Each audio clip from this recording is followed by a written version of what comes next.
सास कथा अतिश्री सास कथा अतिश्री सास कथा। कथा हर घर के परिवार के सकल समाज के हो, कथा हर घर के परिवार के सकल समाज के। जिकरा बिना घर ना चले, जिकरा बिना घर ना चले, घर के मलकिन सास के। सास कथा अतिश्री सास कथा अतिश्री सास कथा अतिश्री सास कथा।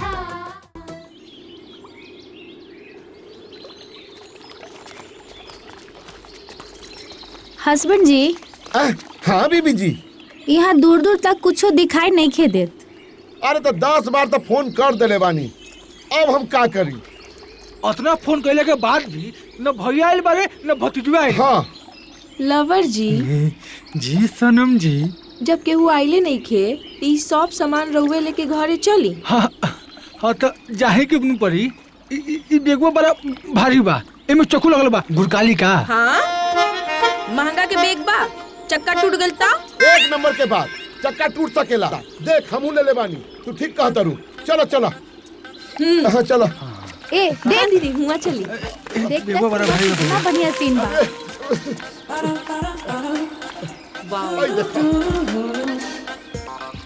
छोटे। हाँ भैया। समझमा बहुत भारी बा का? हाँ भैया भारी तो बा, लेकिन खींच खाच के झेल लेबे। हाँ। तो तनिका सा झुक। क्या करो? हाय संभाल। अरे बाप रे बाप, भैया ये तो बहुत भारी बा। अच्छा ठीक बा, हम गिर जाए। हम ही रख लेता नहीं। सेल्फी ले बतिया। आए हबी जी। हाँ बीबी जी। हम भी चल जाए। आगे जी। आइए ना एगो रील बनाते हैं। हाँ, ए भौजी आई ना। ई गांव बा, लोग देखी तो इज्जत खराब हो जाए। ना यहाँ एगो गांव बा ना एको गो लोग, कहाँ कोनो दिखता। गुड, तार भौजी ठीक कहता रही। कहाँ कोई बा? बना ला। हाँ। अच्छा लेकिन बीबी जी, हाँ। रीलवा में माथा पर तहार दुल्हा कितना वजन देखी तो हंसी नहीं उड़ाई, तहरे नु हंसी उड़ाई। हाँ। अरे कुली नंबर 1 फिल्म ना देखनी है का? ऐसे ही बनाई रीलवा। हाँ बनाई। हाँ। हम दोनों साथ में आई। हाँ का। बना। आई हाँ देखिए ने।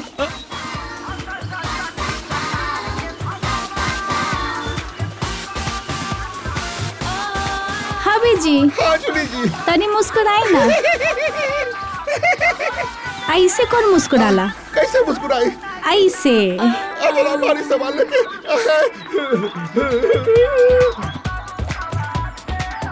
रहुआ का अलग से कहे के पड़ी का हंसेला। भाई समाने की हंसी।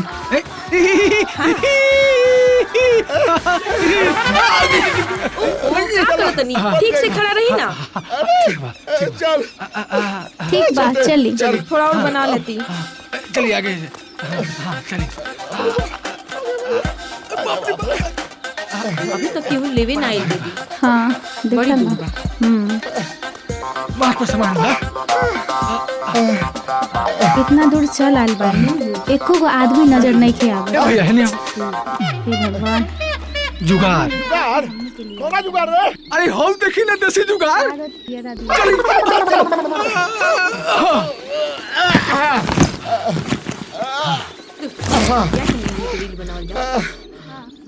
पानी मिले ना।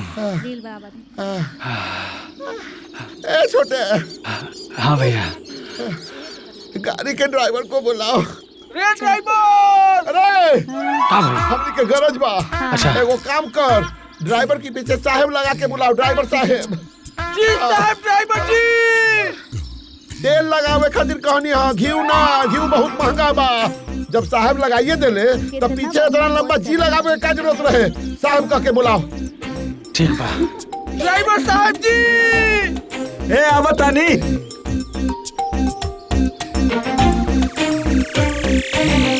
हाँ इहो काम जरूरी बा। लागो तो मैदान करता हूँ। आ गई ले।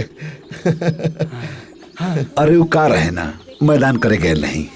हाँ तो जीवन में इहो बहुत जरूरी काम बा। ई ना होई त ई कैसे चली? बहुत बढ़िया। ठीक बा सुनी ना, हमनी के तरीका गांव तक पहुंचा दी।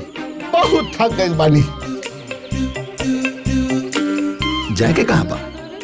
घरे हमनी के अपन घरे जाना। कहाँ जाए? समरेश बाबू के यहाँ जाके बा। देख छोटे, हाँ भैया, हम तारा कहले रही कि गांव के लोग ज्ञानी हो गए। बिना नाम बताने हमनी के नाम बता दिले। हाँ ओइजे चले के बा, ओइजे चले के बा। हमरा सब बतावा। आई बैठी, पहुंचा देता। हेलो सुरज जी, आई ना बैठी ना। अब बैठो। सवारी मिल गई। अब बैठी, यहाँ बैठी। बैठो। अच्छा उठा ली।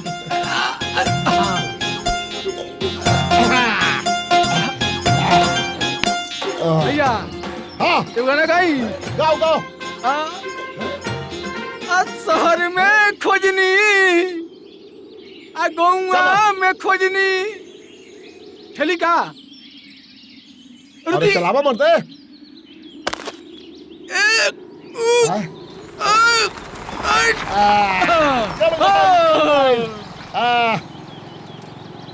अरे रउआ हमरा नहीं जानत, लेकिन हम रउआ सबके जानत नहीं। हमार नाम हो लंगा। सारा गांव हमके लंगवा कहता। अरे लॉकडाउन के खातिर हमार चोरी चीना छोरी के धंधा बंद हो गई। तब से नया धंधा स्टार्ट केले बानी। मतलब कि तू पहले से चोर उचक्का रहला? अच्छा भइल कि तू धंधा बदल देला, ना तो अबले ठंडा पड़ गई रहता। बहुत अच्छा कैला। अब चला गांव घर के जरा समाचार बतावा। अरे गांव घर के का समाचार रही? सब ठीक बा। अरे 5 किलो फ्री अनाज मिलता, सब मस्ती में बा। भैया गांव के तो हो गई, अब हमारा घर के समाचार बताओ। हाँ अरे का बताई घर के समाचार भाई? अरे ऐसे ऐस बा। हाँ? रउआ सब कमा के भेजते बानी। हाँ। यहाँ सब ऐस पर ऐस करत। खेती पथारी बढ़ले बा। हाँ? एक काम करी, सब खेती पथारी के बटैया लगा दी, उससे ज्यादा पैसा मिली। सही कहा तारी लंगा। हम ते रोज समझावत बानी, लेकिन हमर हबी जी हमर कोनो बात सुनते नहीं खे। ई लोग के तो बस खाली पैसा भेजला से मतलब रहेला। पूरा परिवार के बैठल बैठल खाए के मिल ही जाता, तो खेती करके का होई? देखी ना, सब खेत परती पड़ल बा। भैया सुन लेनी। हाँ तो बहिना थोड़े बनी, सब सुनतन। हमारे नीनू सब खेत में हुंडे लग जाई। हमनी के पीछे यही खेला होता। हाँ भैया, अरे रउआ सबसे होशियार तो भौजिए बानी। हाँ आ गई। रुका रुका। अरे रोक दे, मार दे। ए लंगटा। हो गई।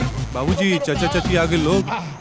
हाँ बस। अरे बाबू झाड़ू जाओ। आराम से। सब लोग आ गए दे। हाँ सामान उठाओ। प्रणाम चाची। खुश रहा। प्रणाम चाचा।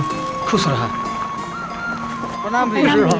प्रणाम भैया। प्रणाम। ए लंगा, अरे पैसा लेके जाओ। पैसा दे देले रही, ओकरा पूरा पैसा दे के भेजे रही तोहनी के लावे खातिर। वाह वाह वाह वाह वाह। बिना काम होखेले पहले ही पैसा रहुआ दे देले बानी। कुबेर भगवान बानी रहुआ, कुबेर भगवान। ए भैया, एगो तो तोरी बाप बेटा हमके लेवे नहीं आलो, आ काम भेल ना पूरे पैसा दे देला। हाँ ढेर हरिश्चंद्र मर्द ना बुझाई। हरिश्चंद्र के बात नहीं खे, घर में काम रह गई रहे, यही से भेज दे रही ओकरा के, समझ लो। हैं का भाई? का भाई? ए पूछे तोरे का भाई? हां उस आधे रास्ते पे होत रहे, आइल रहे। हमने दोनों भाई के आधा रास्ता ले सामान माथ पर रख के ढोए के पड़ा। ए चाचा, आधा काम कैले बना तो आधे पैसा पाई। ये लंगवा भेटाई ना ससुराल, तो हम एकरा से 50% पैसा वापस ले लेम। ए चाचा, हम ही आवेला रहनी है, पर यहाँ काम इतना नु बढ़ गइल कि हम ना आ पैनी। हाय देखा। अच्छा खैर छोड़ लो, चलो भीतर चलो। चलो सब। ए चाची भीतर चलो।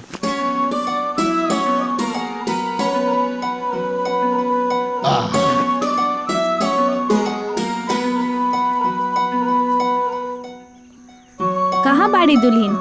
अभी तक दर्शन ना दिले। दुल्हन के तो रहे दी, अभी तक सास सामने नहीं किया है, तो दुल्हन कहाँ से दर्शन दी है? अरे आ गई। तोहनी लोगन के सेवा सत्कार में लगल हई। उठ ना रे, तनी है चादर रहे दी, ये दिखावा करे के कोनो जरूरत नहीं खे। रवा के पता ना रही कि हमनी के आवे वाला बानी। जो बा जैसे बा ठीक बा। दुल्हीन जल्दी आवा, देखा मेहमान लोग आइल बाड़े।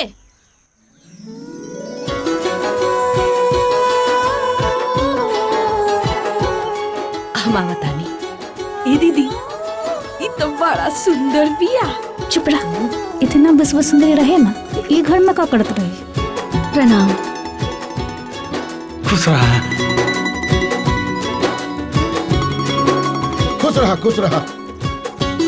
खुश रहा खुश रहा। खुश रहा खुश रहा। बतावा, ई लॉकडाउन में हमनी के अपन घर के बियाह में ना आ पैनी जा।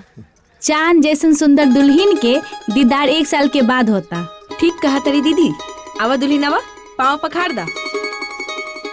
जूली जी पैर दी। बहुत हाँ, हाँ। निकाल दो। ई ला बहू। अच्छा से।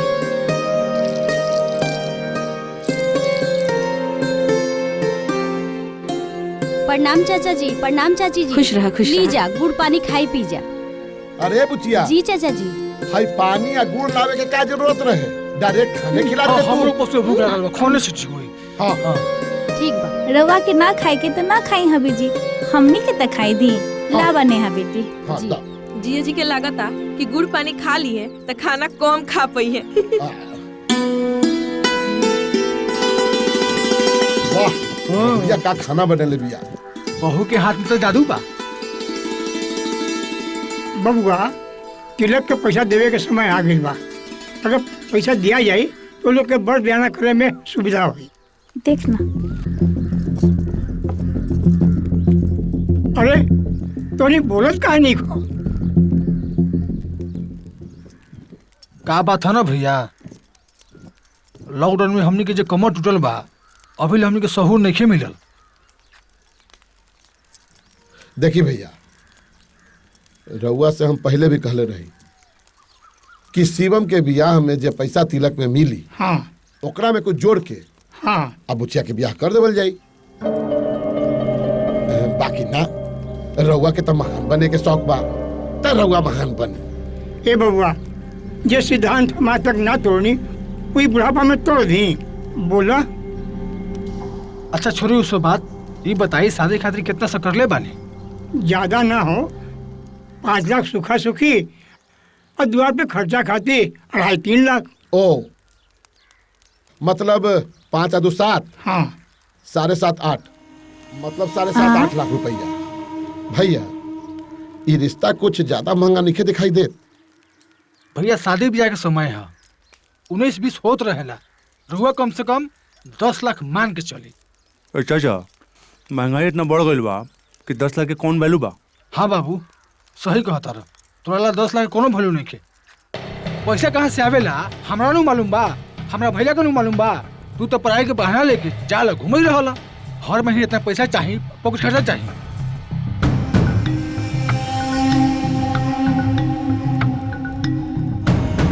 तोरा का मालूम पैसा कैसे आवेला? अरे चुप। भतीजवा के जादू बा हाथ में। अरे वो कोनो पेड़ में से जाके 10 गो पत्ता तोड़ ली, आ 1 गो पत्ता 1 लाख रुपया बेच के और 10 लाख रुपया जमा कर ली।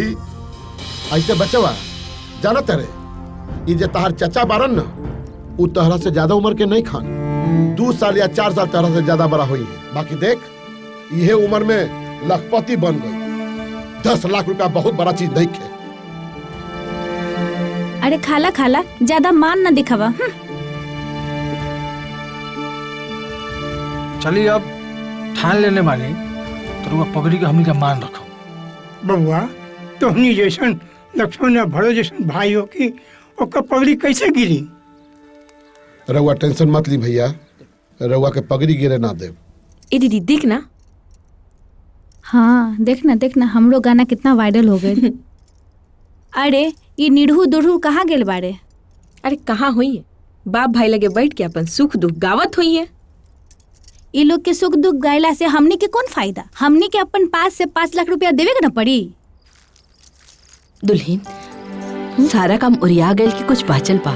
ना माँ जी, सब काम हो गई। कुछ बात कहे के हका? हाँ दुल्हन, तोहार दोनों चाचा ससुर बाड़े ना, और दोनों चचिया सास, ओकरी के बहुत उपकार बा हमनी पे। और नेहा के बियाह बिना उहे लोगन के मदद से हो रहल बा। दुल्हन, वो लोग जितना दिन नीचा रही ना, वो लोगन के विशेष ध्यान रखिया। हमने के कोनो चीज के कमी हो जाए ओकर चिंता मत करिया। बाकी वो लोगन के सेवा पानी में कोनो कमी ना होके के चाहिए। ठीक बा माँ जी, रउआ चिंता ना करी, उनका सबके सेवा में कोई कमी ना हुई। दुल्हन, ऊ तोहार चचिया सास लोग ऊ शहर से आयल बाड़ी ना, थक गई होई। ऊ दोनों के मालिश कर देबू का, तनी आराम मिल जाए। ठीक बा माँ जी, हम कर दे दी। ये दीदी लागत दुल्हीन आवतड़ी, तेल मालिश करे, गुड़ पसार जल्दी। आइयो दादा, आज बड़ा थक गेल बानी। आहा, सब चाची जी, दुखाता। हम आ गइल बानी रउआ के तेल मालिश करे खातिर। अरे वाह, ई ना कहाला कि दुख बतावे से पहले दुख बुझा जाला। लगा द तेल, लगा द लगावा बाबू। हम कहत रही ना रे दीदिया कि हमनी के दीदिया बिना बुद्धि आ भौसुर बैल बुद्धि बारे। बाकी देखा था कनिया कितना समझदार बाड़ी। दुल्हन खाली समझदारी नहीं खी, सुंदर बाड़ी, संस्कारी बाड़ी, काम काज सेवा सत्कार सब में आगे बाड़ी। देखनी ना, हमनी के पाव पखाड़नी, चटकदार खाना खियाईनी, अब देखा पैर में मालिशो करताड़ी। हाँ रे दीदिया, ठीक कहत रे, बेचारी एक सवेरे से नौकरानी लिखा खटतरी। जाना तारू दुल्हीन, तोरा के देख के नइखे लागत कि तोहर पापा शौक से ये शादी कैले हुई हैं। तोहर देह के चिकनाई देख के लागता कि तू घर के कोनो काम ना करत होखबू। हाँ रे दीदिया, हमरो लागता बेचारी के बाबूजी लगे पैसा कौड़ी ना होई, तबे ना ई गोबर गणेश से बियाह कर देलन।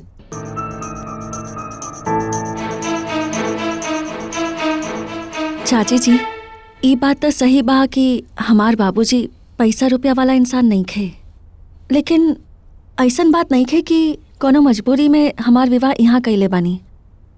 हम यहाँ बहुत खुश बानी, और काहे ना खुश रहब। माई जैसन सास, बाबूजी जैसन ससुर जी, बहन जैसन ननद, और भगवान गणेश जैसन पति मिलल बाड़े। बस कर दुल्हीन, अब लाली के पैर दबा द पैर द। हाँ हाँ, लागत हमनी के बात के दुख मान गली दुल्हीन। अरे ऐसन बात काहे करतानी चाची जी, हम आप दोनों के भी माई जैसन मानेली, तब फिर आप दोनों के बात के काहे दुख लागी। हम तो बस अपन बात कहत रहनी। ठीक है कहत रुए दुल्हीन, अब हमनी के कुछ गलत काहे कहम सन। अब तू सोचा दुल्हीन, तारा ससुर के, तारा पति के कुछ काम धाम करे के चाहे कि ना। हर बात खातिर, हर काम खातिर हमन ये पर निर्भर रहेलन। 1 रुपया के भी आमदनी खेती बाड़ी से नइखे हो पात। आ धान में गेहूं, आ गेहूं में धान। आज नेहा के शादी खातिर 5 लाख रुपया के जरूरत बा। अगर हमने के हाथ खड़ा कर दी ना, तब 50,000 रुपया के भी इंतजाम ना हो। 50,000 जे अपन परिवार में खरीदल कोई कपड़ा ना पहने।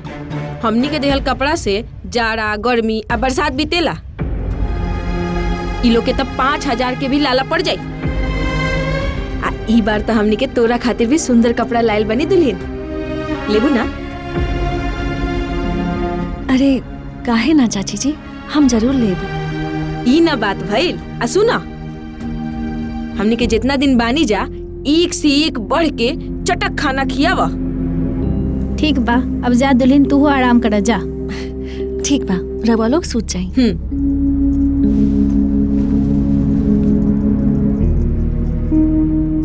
दीदिया, ये अपन सास जैसन नहीं खे, ई अलग माटी के बिया। देख ले एकर माटी कैसन बा।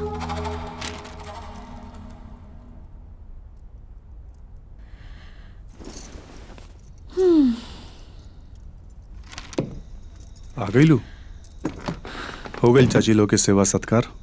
हाँ हो गई, अब रवा भी चली, तेल मालिश कर दी, फिर सूतल जाई। अरे नाना, ऐसे भी तू दिन भर बहुत काम कैले बाड़ू, थक गई लोग। तू जा जाके चेंज करो, हम थोड़ा देर और ही पढ़ाई करके आवता नहीं। एगो बात कही। बोला ना। ए बार रउआ इतना मेहनत करी कि रउआ के जॉब हो जाए। करत तो बानी, हमरा भरोसा बा एबार जॉब पक्का होई। वैसे एक बात पूछी, तू इस सवाल अचानक काहे कैलू? ना बस ऐसे ही, हमने खुद पर निर्भर हो जाए तो अच्छा रही ना। जा तो आराम करो, हम आवता नहीं। रउआ जल्दी आ जाए। हाँ।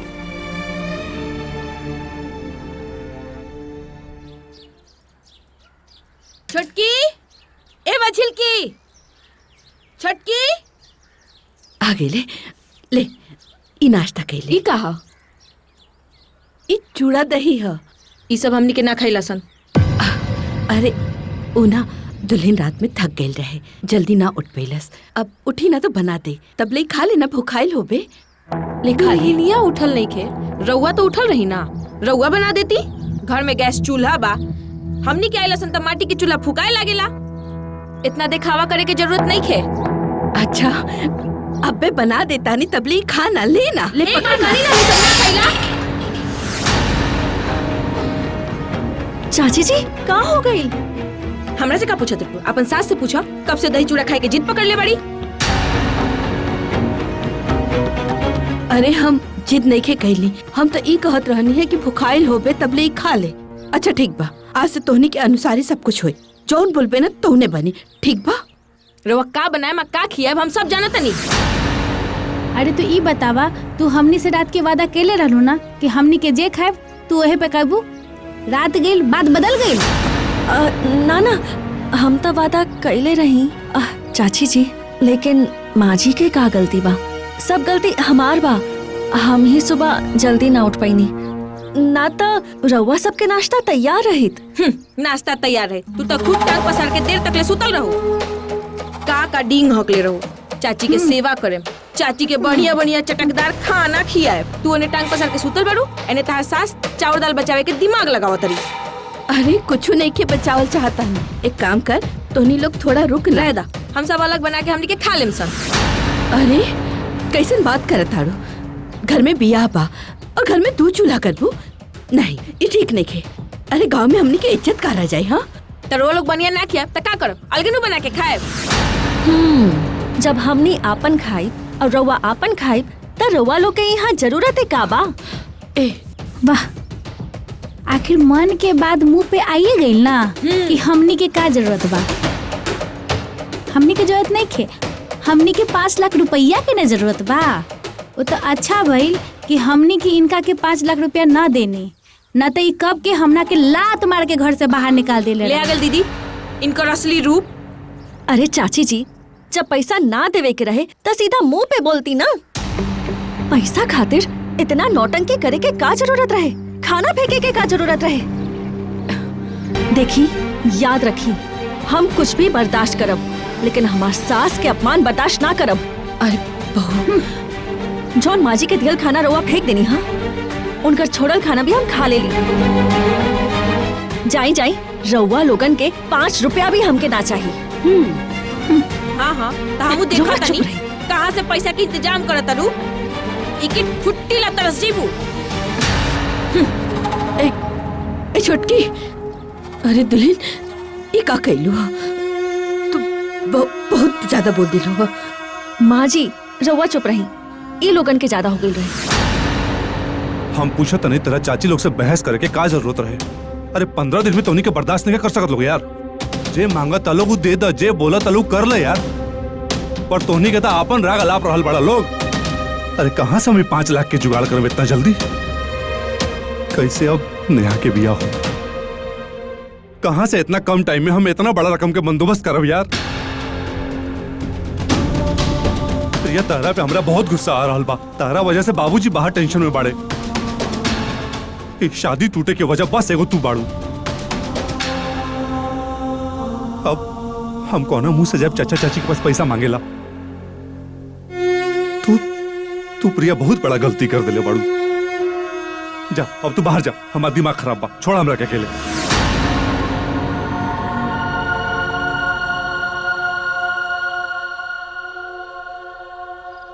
बाबूजी, रउआ टेंशन ना ली, जे किस्मत में होई उहे होई। ए माई, समझाओ ना बाबूजी के। नेहा बिल्कुल सही कहा दिया शिवम के बाबूजी। रवा चिंता ना करी, न तेरा और तबीयत खराब हो जाए। नेहा के माई, हम कितना अभागा बाप बानी कि अपन बेटी खातिर कुछ जमीन बचा के ना रखनी, जेकरा के बेच के हम अपन बेटी के ब्याह कर सकी। दोनों भाई के पढ़ावे लिखावे में सारा जमीन जायदाद बिका गई।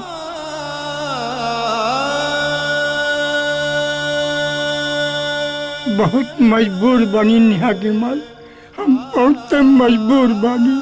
अपना बच्चा सब खातिर हम बहुत गुनाहगार बानी।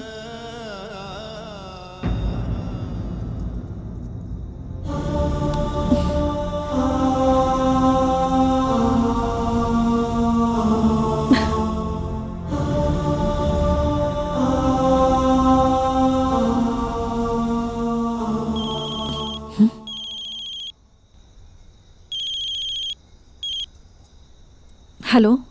हाय प्री, how are you? Hey Bindu, I am good. तुम कैसी हो? अरे क्या हुआ तुम्हें? गुड तो नहीं लग रही। ओ हाँ हाँ, सॉरी सॉरी। हे डॉट। हाँ अब मूड में आई ना। What happened?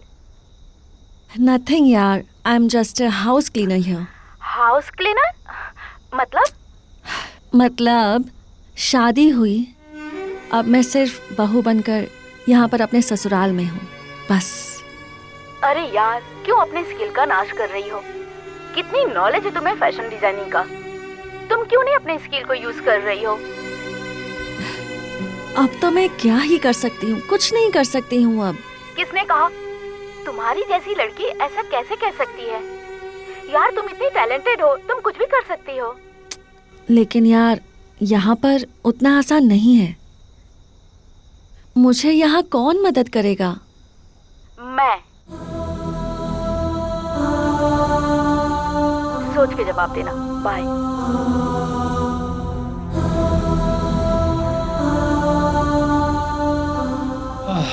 ए जूली जी, अरे गुस्सा के थू कर दी।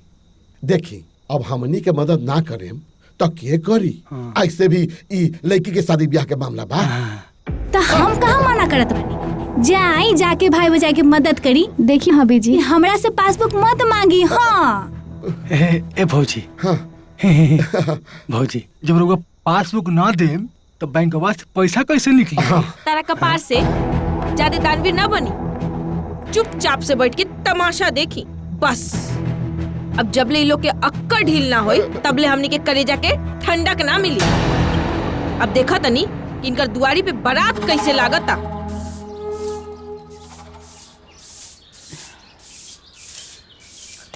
माई, ए माई, माई प्रिया घर में नहीं की? घर में नहीं खे तो कहाँ जाई? वो राती के गुस्सा में रहनी तो कुछ अनाप शनाप बोल देनी हम। तेहू बोल देले, एक तो पूरा काम वो करेले और सब केहू ओकरे के ही बोलेला। अरे कहीं तोरा चाची के बात ओकरा के बुरा नहीं लागल ना? हे भगवान, अब का कइल जाए? कहीं वो कोनो गलत कदम ना उठा ले। अरे अब खड़ा होके सोचत का बाड़े? जा ना जल्दी ढूंढ ओकरा के। हाँ माई। ए माई, अगर भौजी को कुछ भइल नु तो दोनों पिसाचिनी के खून पी जाइम हम। अच्छा तू अभी चुप करा। अरे जाना रे जल्दी। जात नहीं माई,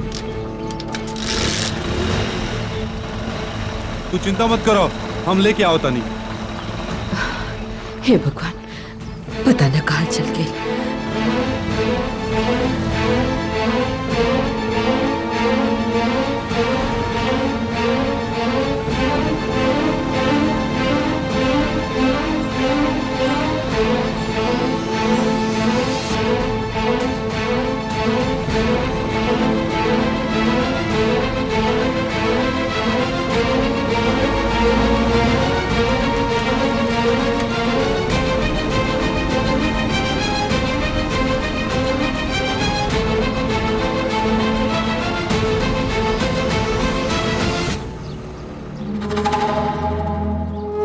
बात बारे दीदिया, आज पूरा घर सन्नाटा लागता। गइल हो रुपया पैसा के इंतजाम करे। दीदी पैसा का झाड़ पे उगता। इतना आसान बा व्यवस्था करल। चल छोड़, हमनी के ताश खेलल जाओ। चली हमनी के का अब हम काम दिखाई समधी जी के बहुत बदनामी हो जाए, बात रिश्तेदारी में फैल जाए, कहीं मुंह दिखावे लायक न रह।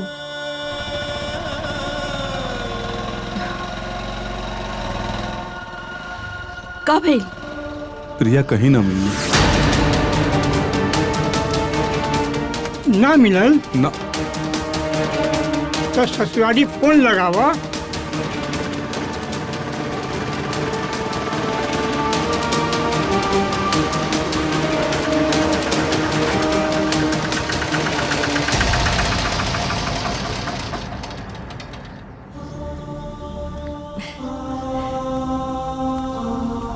अरे कहाँ चल गिल रहलू हा? अरे मीटिंग करवा के सामान उतरवा लोग, जल्दी करिए, हमको कहीं और जाना है। हाँ अभी आती हूँ। चलो बेटा। कितना भाई? उठावा। निकालो सामान। निकालो। हाँ। आराम से। पकड़।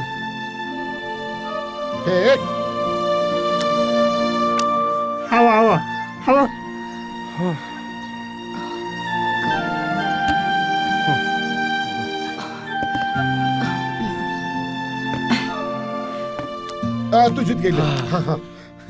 ए दीदी चलो होने का होता का भाई? चल देखी का होता। कर दिखा। हाँ बता। हाँ।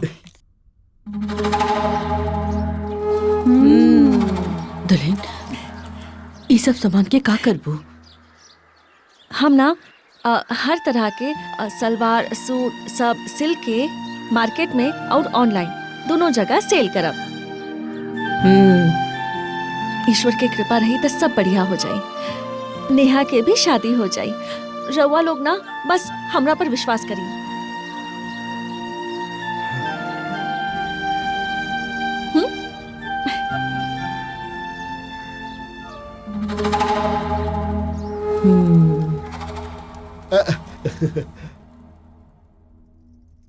पता नहीं सिलाई फ्राई करके कितना दिन में करोड़पति बन जाए। अरे छोड़ी ना दीदी, नया जोश बा, 2-4 दिन में ठंडा हो जाए।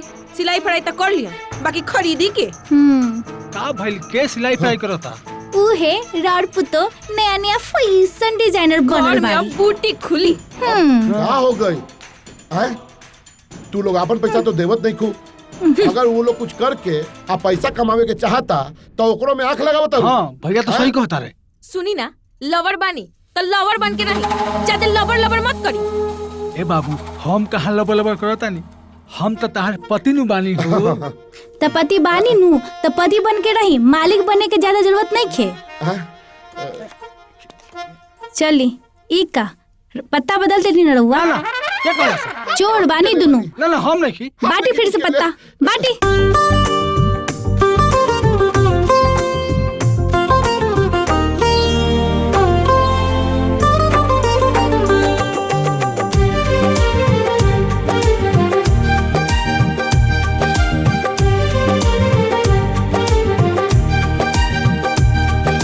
सेवा पानी करब, खाना भी बनाएब।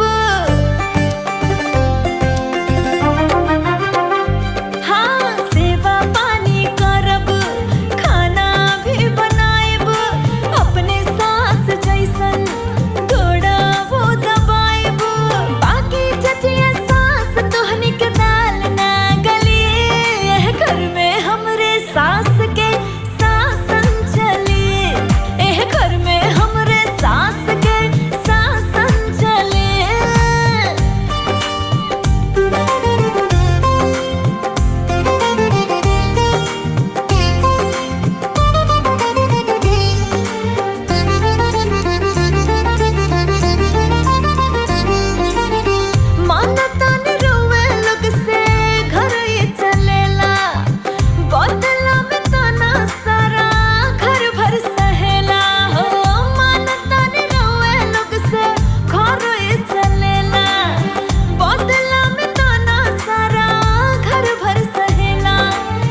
बहू के काम कैसन चल रहा बा? दिन रात तब मेहनत करत या अच्छा अच्छा लागल रहेले। अच्छा, उमे लाभ उभ होता? ई तो हमरा के नहीं पता। अब हमका बताई। हम ना तू दा ना चुप तू दे का भइल? तू बाबूजी ई ली 2.5 लाख रुपया। बेटी ले जाके बेटा वाला के दे दी और बोल दी कि सारा रकम विदाई तक मिल जाई। अरे बेटी, तू तो हमनी खातिर लक्ष्मी बन के आइल बाड़ी। अब हमार पगड़ी ना उछली। आज तो हमारा आँख खोल देलू और हम तरह से वादा करता नहीं बहुत जल्द हम नौकरी पाके रहब ताकि हमने के केहू के आगे दोबारा हाथ ना फैलावे के पड़े। ला एकरा के घर में पेटी में रख दो बढ़िया से। काल जाके हमनी बाप बेटा जाके समधी जी के पैसा दे आए।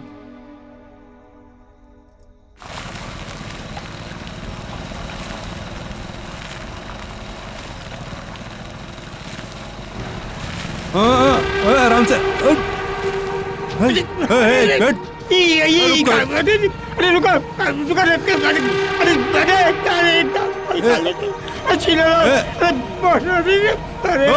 रुको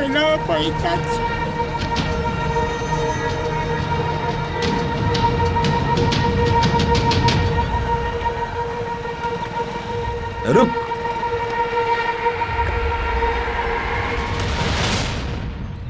ये ली भैया, और काम हो गई। शाबाश।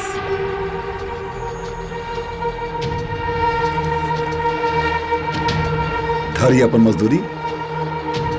आई एरिया में दोबारा दिखी है ना तू सब, जब तक हम न कहा जो। जी भैया।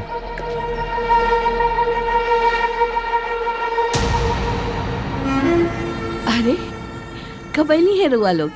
अभी तो आवाजों न देनी है। का भाई पैसा तो दिया गेल ना समधी जी के? नेहा के हमारी बहू के मेहनत पे पानी फिर गई। गुंडा सब हमने बाप बेटा के बंदूक के जोर पर पैसा छीन के लूट लेलन। सब भाग गेलन लेके पैसा। पता ना हमनी के काम भइल बा कि ना भइल बा। ई तो वहाँ जाके ही पता चली। चल। चल दीदी आगे निसन। हाँ। लागत अंदरे बा।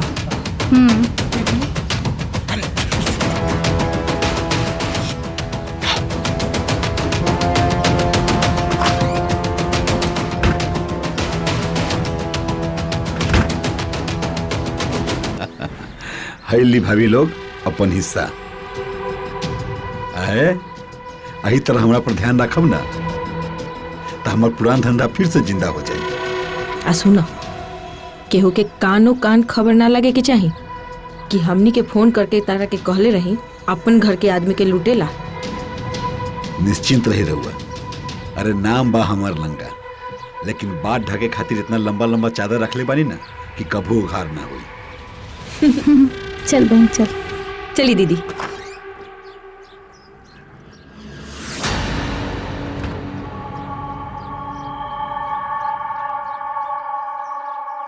देखी ना हबी जी, आज हमने के कितना कमाई कैले बानी। कितना कमाई कैले बानी। वाह।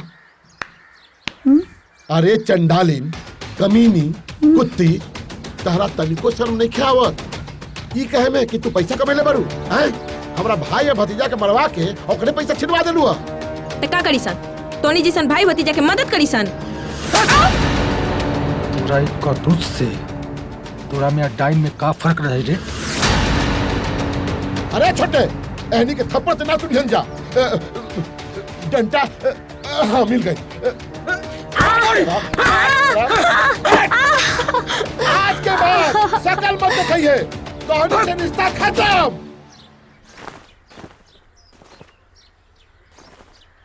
भैया ना भाई, हमने के माफ कर दी तूने भाई के भैया। हमने से बहुत बड़ी गलती हो गई। रोज साथे से घटा घटा बढ़े नहीं ये हुआ ना, बल्कि हमने के मेहरारू करवा भैया। सच कहता नहीं भैया। ई का कहता? हाँ भैया बोले ना भैया। कहा बोली? ओनी के मार डंटा के घर से निकाल के नैहर भेजवा देने वाली। अब लागे बात सुनी सब ना, अरे घर के इज्जत दिया वो लोग के बुला के लाओ। ए भैया जे बाप कहले बारे ना ओनी के ले से जाबा, हम हाथ जोड़ता नहीं ओनी के बुलावे के चिंता कर ना भैया। हम बड़ बानी, हम माफी तोहरा लोग के वही गई दे जब ओकनी के बुला के ले आई भाई जा, समझ लो। क्या ठीक बा, चलो ऊपर आओ, तोहने हमर जान बालो जान। ए चाचा, हम हो सोचता नहीं कि तोहनी के संगे शहर चल चली और वही जने चल के कुछ कमाई धमाई करब, कुछ नौकरी वोकरी हमरो लगवा दिया लोग। का बोले जरा एक बार फिर से बोल। शहर जाए के बोलता नहीं, अब यहाँ रह के का करब, हमहू कमाए बब। ई बात के दोबारा अपना जवान पे मत लइए। घर में बूढ़ा बुजुर्ग बाबूजी बारे आई बारी ई सब के ख्याल के रखी। तू एजा रह के पढ़ाई कर आ बाबूजी के माँ के सेवा कर। आ जितना पैसा चाहिए हमरा एगो फोन कर दी, सब पैसा तहरा एजा मिली। ठीक हाँ ए बेरा के भाई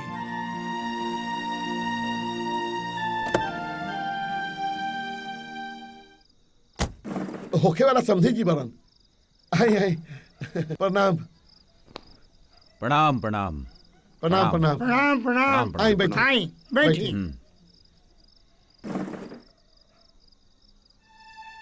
और सब सब बढ़िया। अच्छा अच्छा। ए शिवम, अरे समझी जी खातिर चाय ले आवा। और बताई। हमरा सब पता चल गई बा समझी जी, यही से तो हम आईनी है मिले खातिर रउआ लोग से। देखिए हमार बात सुनी, हमार बेटा एकदम दहेज के खिलाफ बा। हाँ। अगर रउआ रकम लेके हमरे दुआरे पहुंच गए रहती ना समझी जी, तो हम बियाह ना कर पाती। देखी हमार बेटा दहेज लेके शादी करला से साफ मना कर देले बा। अब बताई। अरे समझी साहब, हमनी के दहेज कहाँ देता नहीं, हमनी अपन बच्ची के खुशी खातिर जे बुझाऊ दे ऊ मेरा हुआ ना दाता है। सास की कहानी सदियों से ही पुरानी।